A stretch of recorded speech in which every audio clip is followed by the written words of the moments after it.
TBR Football can exclusively confirm that Manchester City have made a fresh approach for Newcastle United defender Tino Livramento. The citizens have strengthened their ranks considerably this summer, but they could still do with a new right back. Kyle Walker has left Manchester City to join Burnley, while Matheus Nunes has played as an auxiliary right back but as a midfielder by trade. TBR Football can confirm how much City are now willing to bid for Livramento, and who they may target if they don't convince Newcastle to sell him. Manchester City willing to bid in excess of £50 million for Tino Livramento.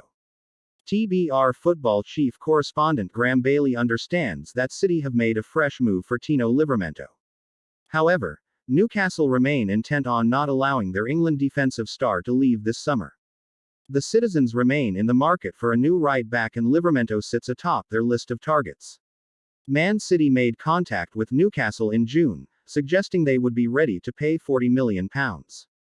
Now, we are told that City would be willing to pay in excess of £50 million for Livramento, who Kyle Walker recently said, looks like a great player. However, Newcastle have approached Livramento's camp with a view to extending his stay and increasing his wages to make him one of the club's higher earners.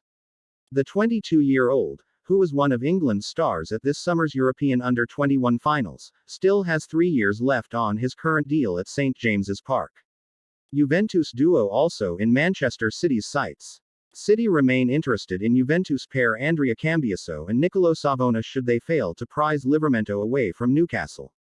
Ironically, Newcastle also have an interest in Savona, who can play right back or in central defense. TBR Football can confirm that City were also offered Denzel Dumfries earlier in the summer but opted not to make a move, despite talks. Dumfries had a near £20 million release clause that expired in mid-July. In addition, we understand City have allowed Manuel Akanji to discuss a possible move to Turkish giants Fenerbahce.